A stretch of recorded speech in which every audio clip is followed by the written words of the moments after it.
ज्ञानवापी विवाद को लेकर हिंदू पक्ष का दावा है कि इसके नीचे 100 फीट ऊंचा आदि विश्वेश्वर का स्वयंभू ज्योतिर्लिंग है। काशी विश्वनाथ मंदिर का निर्माण करीब 2050 साल पहले महाराजा विक्रमादित्य ने करवाया था, लेकिन औरंगजेब ने साल 1669 में मंदिर को तुड़वा दिया। दावे में कहा गया कि मस्जिद का निर्माण मंदिर को तोड़कर उसकी भूमि पर किया गया है, जो कि अब ज्ञानवापी मस्जिद के रूप में जाना जाता है। याचिकाकर्ताओं ने मांग की थी कि ज्ञानवापी परिसर का वैज्ञानिक सर्वेक्षण कर ये पता लगाया जाए कि जमीन के अंदर का भाग मंदिर का अवशेष है या नहीं। साथ ही विवादित ढांचे का फर्श तोड़कर ये भी पता लगाया जाए कि 100 फीट ऊंचा ज्योतिर्लिंग स्वयंभू विश्वेश्वर नाथ भी वहां मौजूद है या नहीं। मस्जिद की दीवारों की भी जांच कर पता लगाया जाए कि ये मंदिर है कि नहीं। याचिकाकर्ता का दावा है कि काशी विश्वनाथ मंदिर के अवशेषों से ही ज्ञानवापी मस्जिद का निर्माण हुआ था। इन्हीं दावों पर अदालत ने कोर्ट कमिश्नर नियुक्त करते हुए आर्कियोलॉजिकल सर्वे ऑफ इंडिया से ये सर्वे करवाया था। कुछ समय पहले ही आईएएस की ये सर्वे रिपोर्ट सार्वजनिक हो गई। इस विवाद को लेकर अब तक क्या क्या हुआ। काशी विश्वनाथ ज्ञानवापी केस में 1991 में वाराणसी कोर्ट में पहला मुकदमा दाखिल हुआ था। याचिका में ज्ञानवापी परिषद में पूजा की अनुमति मांगी गई थी। प्राचीन मूर्ति स्वयंभू भगवान विश्वेश्वर की ओर से सोमनाथ व्यास, रामरंग शर्मा और हरिहर पांडे बतौर वादी इसमें शामिल हैं। मुकदमा दाखिल होने के कुछ महीने बाद सितंबर 1991 में केंद्र सरकार ने पूजा स्थल कानून बना दिया। ये कानून कहता है कि 15 अगस्त 1947 से पहले अस्तित्व में आए किसी भी धर्म के पूजा स्थल को किसी दूसरे धर्म के पूजा स्थल में नहीं बदला जा सकता। अगर कोई ऐसा करने की कोशिश करता है तो उसे 1 से 3 साल तक की जेल और जुर्माना हो सकता है।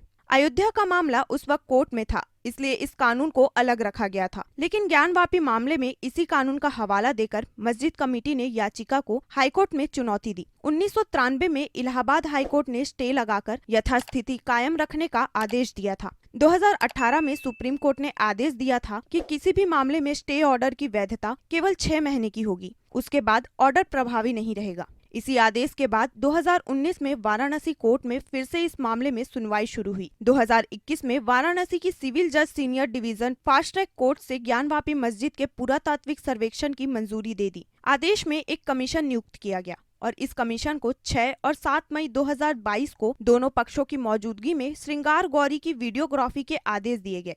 10 मई 2022 तक अदालत ने इसे लेकर पूरी जानकारी मांगी थी। 6 मई 2022 को पहले दिन का ही सर्वे हो गया था, लेकिन 7 मई को मुस्लिम पक्ष ने इसका विरोध शुरू कर दिया। मामला कोर्ट पहुंचा।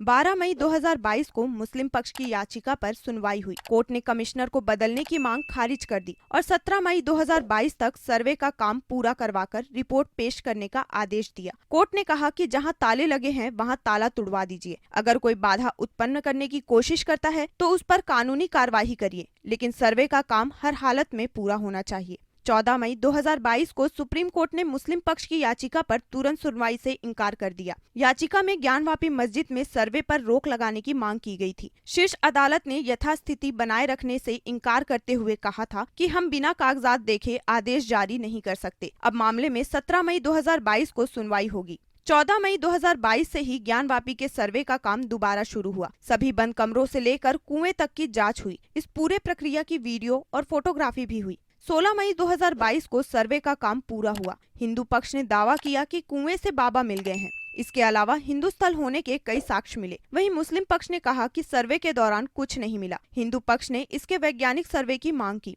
मुस्लिम पक्ष ने इसका विरोध किया। 21 जुलाई 2023 को जिला अदालत ने हिंदू पक्ष की मांग को मंजूरी देते हुए ज्ञानवापी परिषद के वैज्ञानिक सर्वे का आदेश दिया। 24 जनवरी 2024 को जिला जज डॉक्टर अजय कृष्ण विश्वेश की अदालत ने फैसला सुनाया। जिला जज ने वादी पक्ष को सर्वे रिपोर्ट दिए जाने का आदेश दिया। 25 जनवरी 2024 को रिपोर्ट सार्वजनिक कर दी गई। रिपोर्ट के मुताबिक ज्ञानवापी में मंदिर का स्ट्रक्चर मिला। इस पर हिंदू पक्ष ने खुशी जताई। वाराणसी जिला अदालत ने हिंदू पक्ष को व्यास तहखाने में पूजा करने की इजाजत दे दी। 1 फरवरी 2024 को व्यास तहखाने में पूजा की गई। यहाँ 1993 से पूजा पाठ बंद थी। अभी क्या हो रहा है? इन दिनों ज्ञानवापी मामले की कई अदालतों में सुनवाई हो रही है। मुस्लिम पक्ष ने इलाहाबाद हाईकोर्ट में व्यास तहखाने में पूजा वाले फैसले को चुनौती दी। उधर ज्ञानवापी परिषद में बंद तहखाने की एएसआई सर्वे करवाने की मांग के मामले में जिला जज की अदालत में 6 फरवरी को सुनवाई हुई। दोनों पक्षों को सुनने के बाद कोर्ट ने मामले की सुनवाई के लिए अगली तारीख 15 फरवरी नियत की। अधिवक्ता सौरभ तिवारी ने दावा किया कि एएसआई के सर्वे रिपोर्ट के अनुसार ज्ञानवापी में 8 तहखाने हैं। इनमें से S1 और N1 तहखाने थाने का सर्वे नहीं हुआ है। इसके अलावा ज्ञानवापी के सील क्षेत्र में एएसआई के सर्वे कराने की मांग को लेकर हिंदू पक्ष सुप्रीम कोर्ट पहुंचा है।